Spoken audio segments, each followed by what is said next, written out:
Hey everyone! Today on the Plastic Canvas I'm going to tell you a bit about this series and show you what you need if you want to get into miniature painting.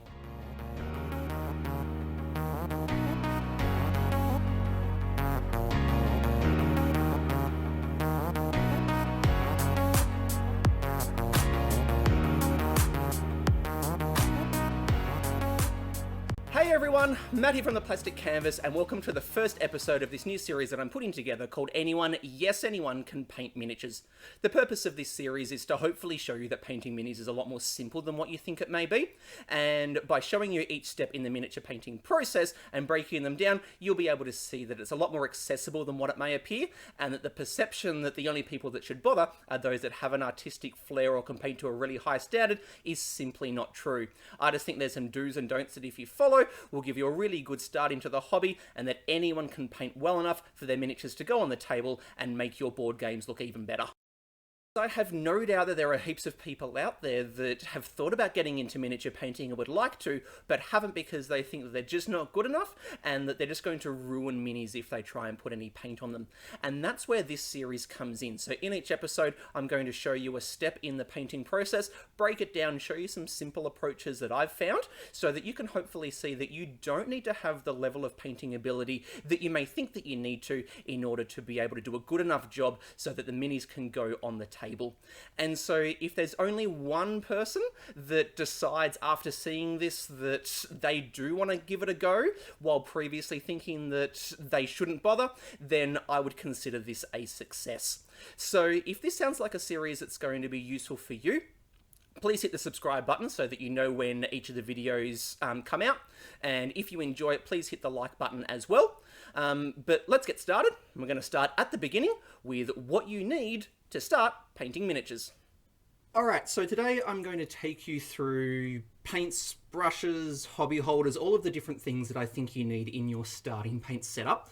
Now, there's enough in each of these to do a separate video for each and go really in depth, and you can find plenty of them across YouTube, but I'm going to do them all in one video because I don't want to complicate it and make it seem like it's a bigger decision than what it is, because really it's more about just not making the wrong decision as opposed to trying to make the absolute right one. There are lots of right decisions that you can make and there are wrong ones, and we just want to avoid the wrong ones. So I'm just going to show you some do's and don'ts with each of them so that you can be confident that when you go and build your starting collection, you've got stuff that is going to work for you rather than working against you. And so we're going to start with arguably the most important part of your collection, and that's the paints.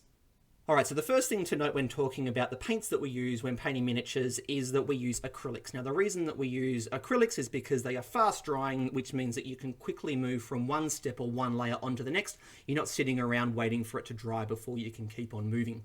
Now, I have read a few times about people that have bought just random acrylics from a local hobby store or an art supply store. Don't do that. There are miniature branded paints out there that are mixed specifically to go onto miniatures, and the main thing here is if you buy a miniature branded paint, you haven't made the wrong choice. You're already off to a good start. So what are some of those brands out there that you can choose from? Well, here are some examples that I have in my collection. So we have Army Painter, Vallejo, Reaper, and Citadel. Now, there are other ones beyond these. There's P3 and Scale 75 and a bunch of others. But the main point is just buy one of these and you're already off to a good start. Now, of course, they're not all created equal. They have different properties. So, for example, Reaper is the thinnest straight from the bottle, and that's done intentionally so that you don't need to thin it down. You can just paint with it straight from the bottle. Whereas something like Vallejo comes out a bit thicker. You do need to thin it down, but it is more opaque than Reaper, and so you may be able to base coat with one layer of Vallejo, whereas Reaper may need two. Right, so they have their own pros and cons. And then out of these four, Citadel would be the thickest, which means it needs the most amount of thinning down. And then Army Painter sort of sits somewhere in between. Out of these four, Citadel would be my least favourite, just purely because of the way that it goes onto the miniature. I find the flow of the others I like more.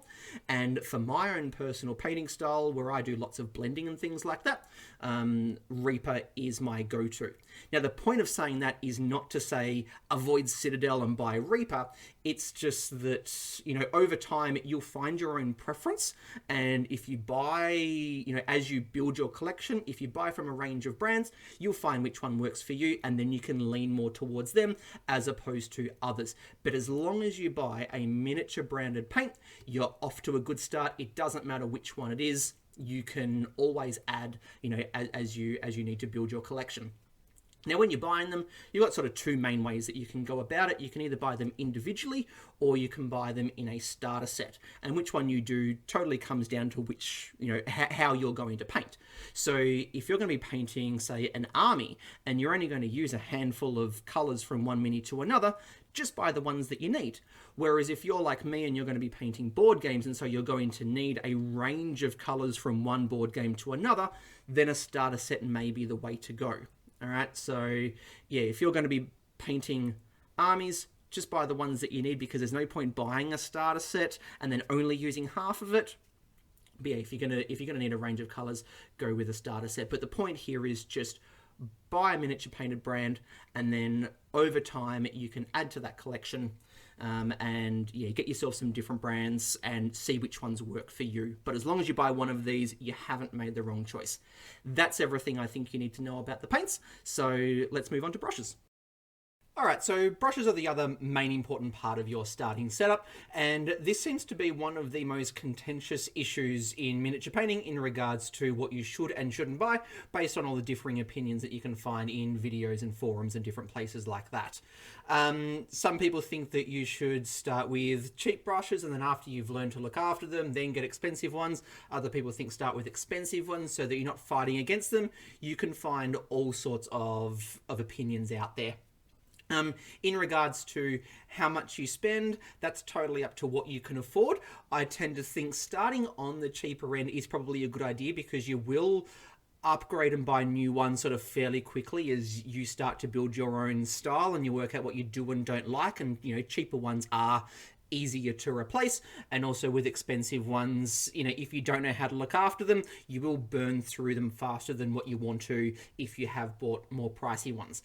But leaving, brand and price alone, there's two main things that I think you want to look for in a brush, and as long as you get these, you're off to a good start. The first is that the bristles come to a nice tip, so they come to that fine point so that you can do your fine line work, or you can, use the side of the brush to do broader surfaces. So that's the first thing that you want to look for. The second is that as the bristles, come down into their middle section, they bulge out into what we call the belly, and that's the reservoir of your bristles. That's where most of the paint is going to be held as it moves up to the tip to be used. And if you don't have that belly, if your bristles form more of a straight line, you can't hold as much paint, and then you're going to be visiting the palette a lot more often, which is just going to take longer. So let's have a look at how these shapes can look.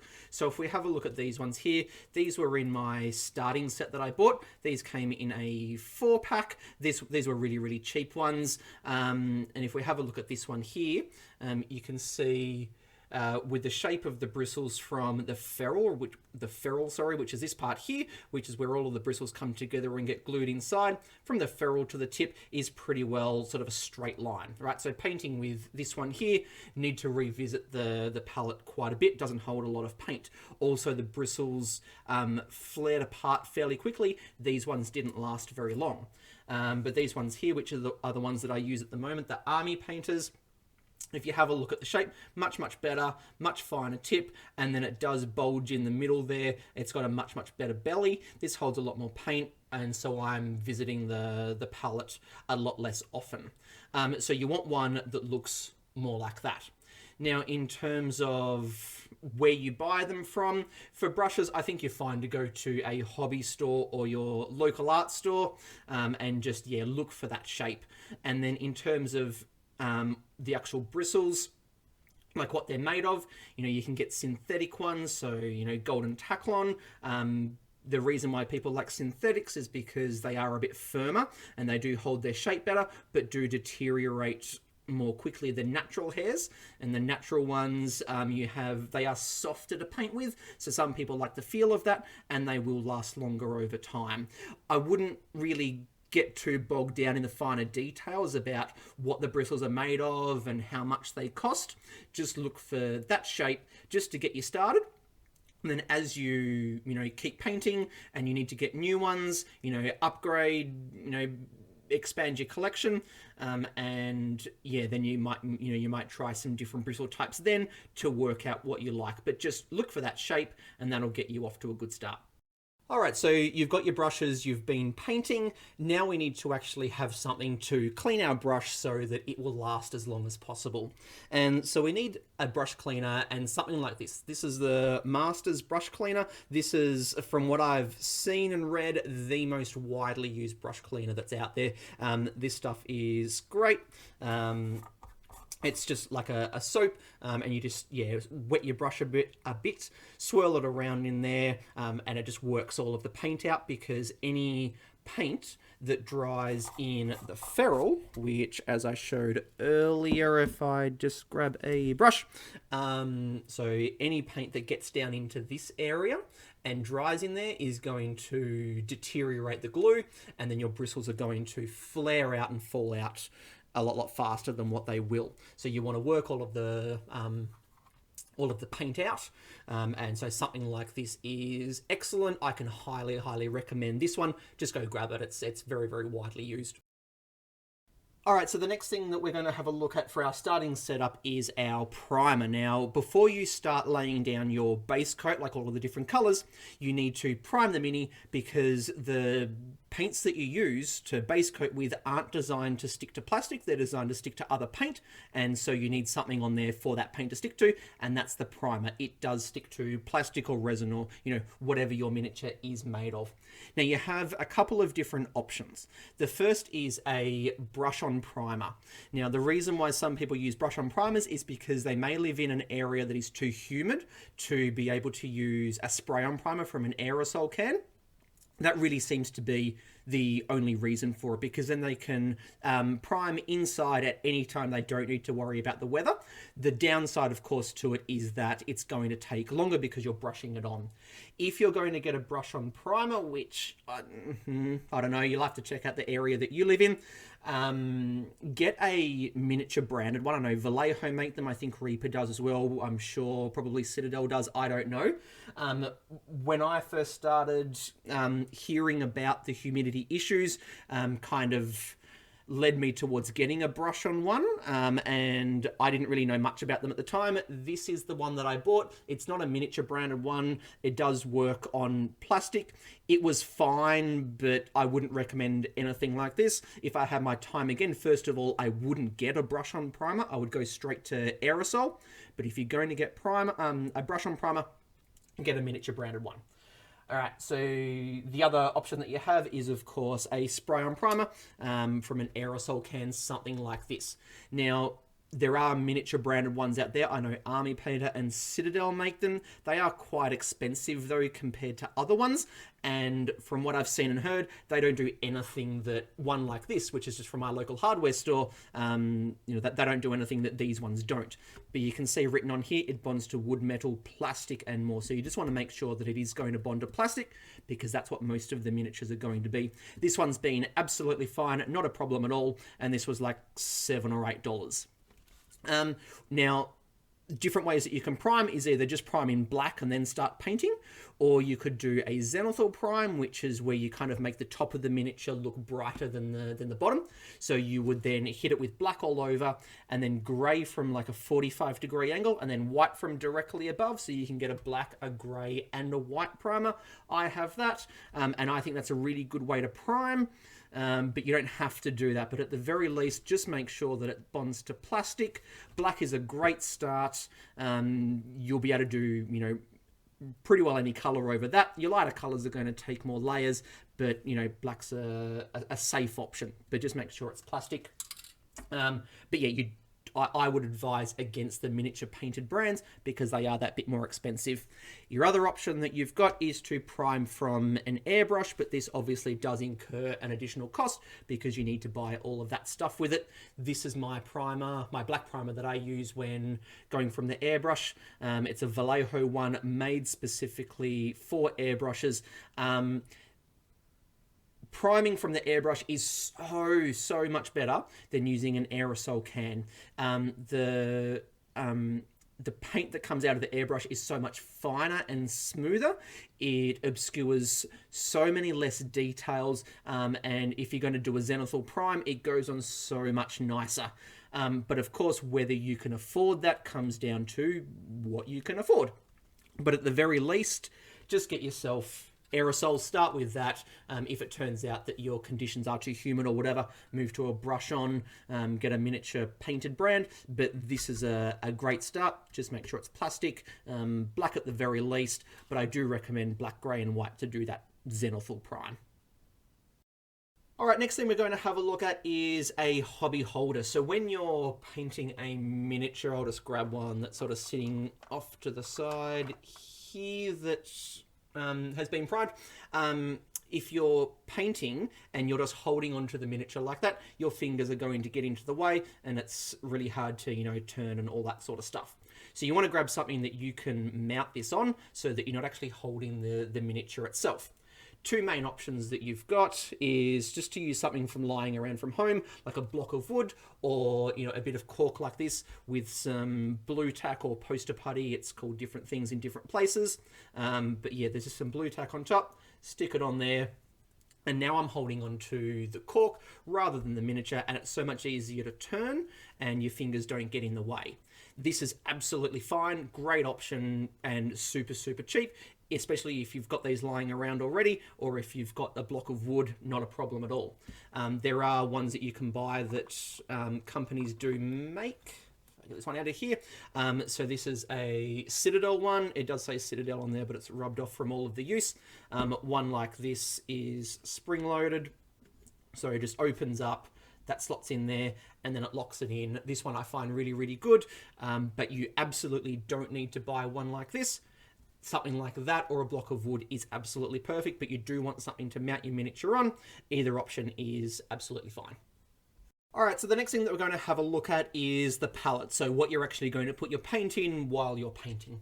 The first option that you have is a plastic pallet like this, and these can be bought from just any old hobby store, art supply store, doesn't matter where you get it from, they're all the same. And I use this for a number of different things. You can see I've used it to mix washes, I have used it just for regular paints, and you can see there's also some dry glue in there when I'm doing some basing. So this is a good thing to have because you can use it for a number of different things.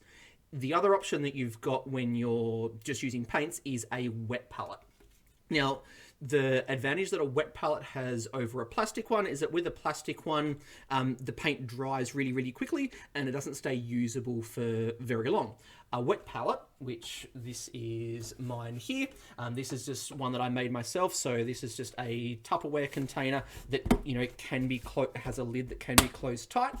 When that comes off, inside there is a sponge in the bottom that if I squeeze, you can see there is water in it, and then there's just some baking paper or parchment paper over the top, and then the paint goes on there and the water seeps up through from the sponge into the paper, and then it keeps the paint wet for longer. Now I haven't used this for maybe a day or two, and if I just touch, I don't know, whatever, a bit of paint, maybe that bit there, yeah, so there you go. You can see that if I press a bit more, you can see that that is still wet and it hasn't been used for a couple of days. So it just gives you more workable life with your paints. I absolutely recommend making one of these over a plastic palette because these are so easy. There are ones that you can buy and I have heard really good reviews for them. I know like Army Painter just came out with one. There's a Masters one, I think is the brand. That seems to be really popular too. So you can buy ones or just make one. So just grab a container with a sealable lid, grab yourself a sponge, cut it up to fit inside, parchment paper over the top, wet the sponge enough so that if you do press it, you know, there is quite a bit of water in it, and that'll keep your paints wet for longer. My recommendation though is that you have both a wet palette and a plastic one, because things like glue and mixing washes and stuff like that can't do in there, or at least I don't think you really want to, so it gives you the option depending on what you're doing. But yeah, there we are, those are our palettes. And the next thing for our starting setup seems almost silly to actually talk about, but you need it. It's some sort of container for your water to go in so that you can clean your brushes. It just needs to be some sort of a cup. This is an old reusable, you know, coffee mug sort of thing, just one that doesn't get used anymore.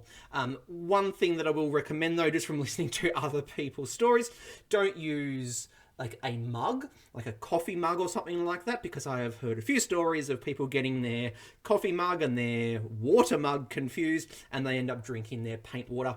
Don't want to do that. So yeah, you just need something to put your water in that you're not going to confuse with anything else. But yeah, that's it, something to put your water in.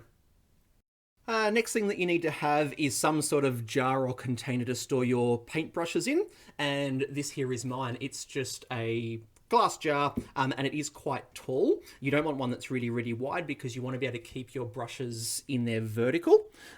So if I just grab, you know, just a brush, so you want it to be able to just sit in there like that.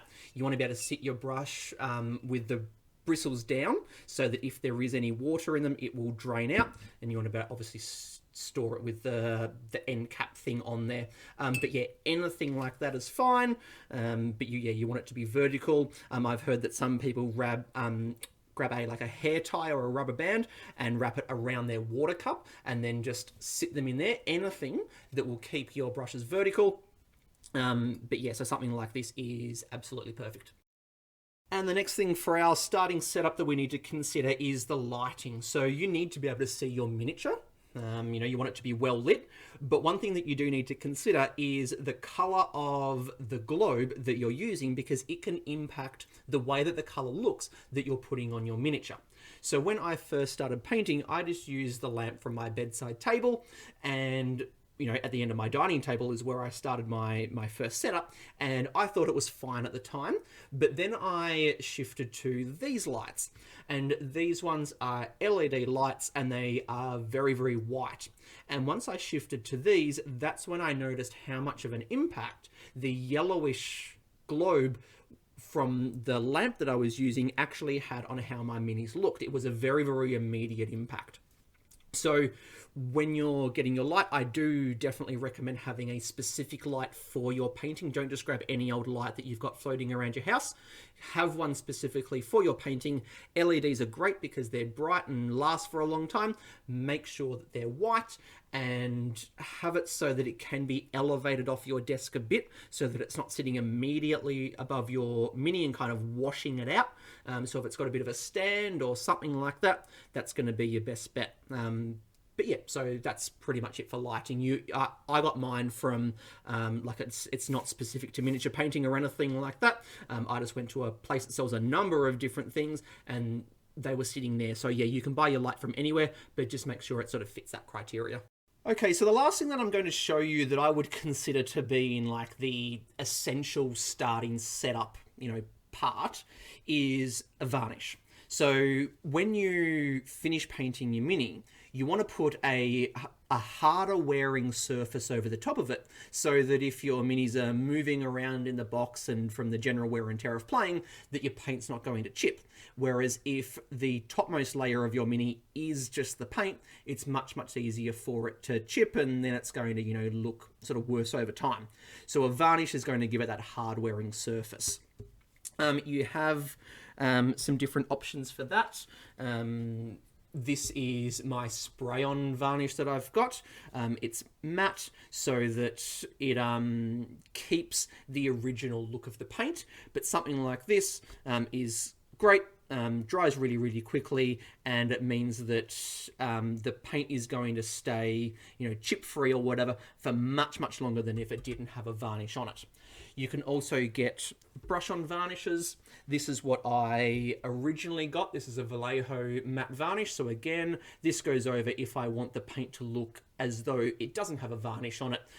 This is fine. It goes on pretty quick. You just sort of pretty well slop it up. I mean, you don't want it to be too thick or else it won't dry transparent, but it's pretty fast to do. The other thing that you can add, so a matte varnish is what I would say you absolutely want to have.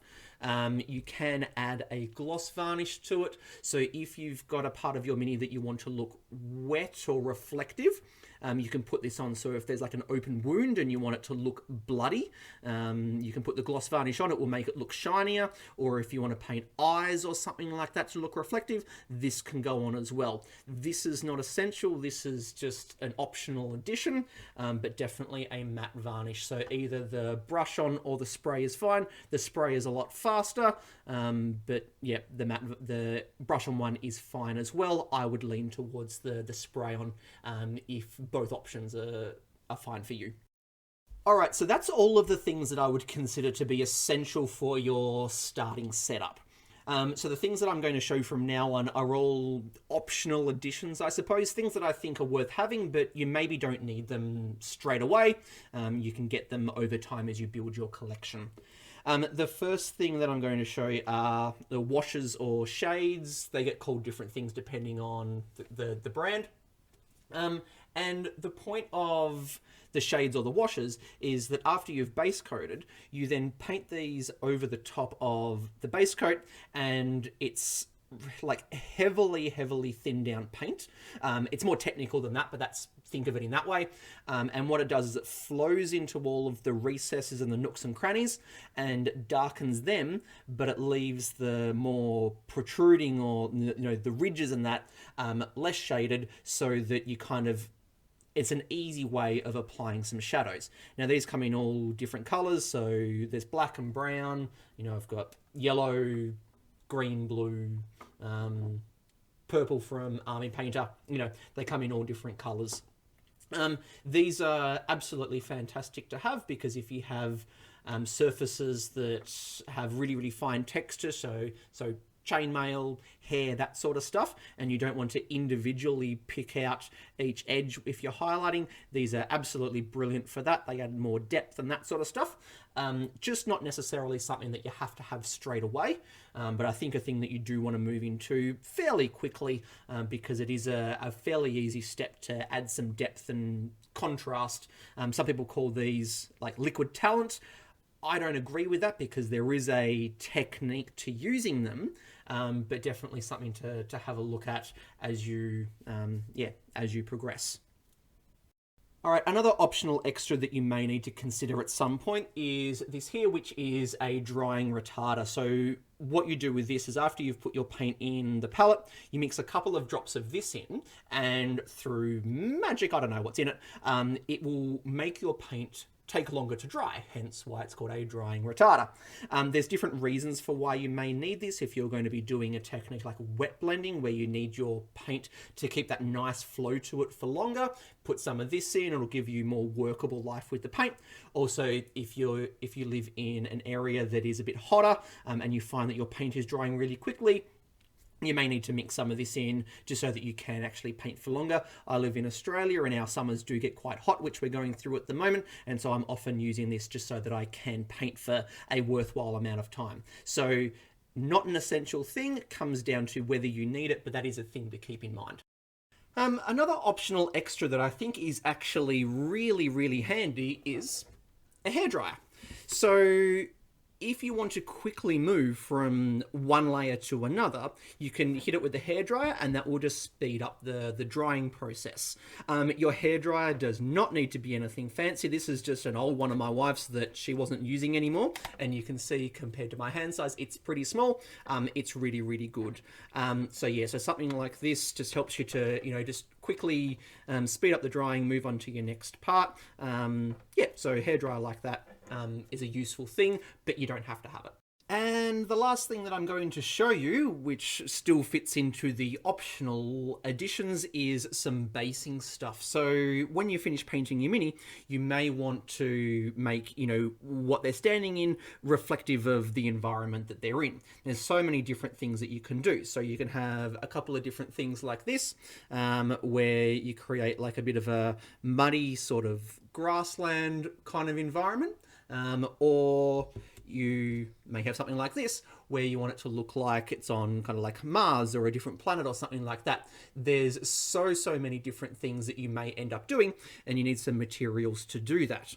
Now, the first option that you always have is that you can just paint the base a consistent color, and black is the easiest one to do because it doesn't look like it's meant to be anything, so it always looks correct, if that sort of makes sense. Or if you do want to build that scene, you need some materials for that. So a couple of things that you will need. Some tweezers are always super handy so that you can easily pick things up and place them where they need to be. This is a little army painter set that I got. So it's got one with a broader tip and then one with a finer tip. They're really good.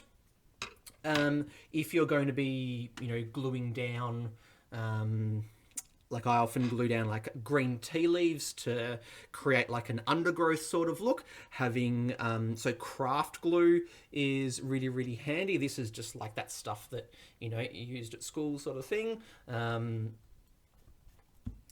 So just that sort of stuff. That's really useful. Super glue is always a good thing to have around. So just, anything like that, right? Nothing fancy about that. And those are the things for helping to actually stick things down. So what different things may you be sticking down? So there's always like grass tufts. There's so many different brands of these. Army Painter I've found has got some really good ones. That's what I've done the bulk of my stuff with. These I've picked up because I just found them in a shop, and I grabbed them. But anything like this is really good with these. They've got a little bit of stickiness on the back of them so that they stick to this sort of parchment paper sort of stuff that they're on. A little bit of super glue on the back of them, and they look really good. So all of the, the tufts that are on here, those actual ones there, so they're really good for that. And if you want to put just, normal grass sort of looking stuff, you've got something like this, field grass or static grass, it may also be called. So that's a really good thing to have. Good thing about it being in a container like this is that if you want the whole thing to be covered, you just slop like this glue over the top of the whole base, dunk the whole base in there, give it a shake off, and you're good to go. You may want to put some rocks, so anything like this is fantastic. This is just cork that's just been cut up into smaller bits. So anything along those lines is really good. That can be painted to look like other sorts of rocks. I often paint them grey, which is on this dude here. All these rocks that you can see in there, right? There's one just there. Okay, that's just these painted grey, right? So they're pretty versatile. And then I also think having something like this where you've got lots of really small kind of rocks as well as a great idea, because like with the grass, put some of that glue all over the top of the base, dunk the base in there, shake it off, and then it looks like the whole thing is sort of a gravelly, rocky kind of surface. And that's just a super simple way of doing a base. So you may want to just start off by just painting your base a flat color.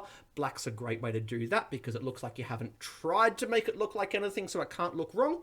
But then if you want to get into building some sort of a scene, having things like this a really good way to go. They're very easy to use and create good effects with minimal effort and investment. But so basing stuff, there you go.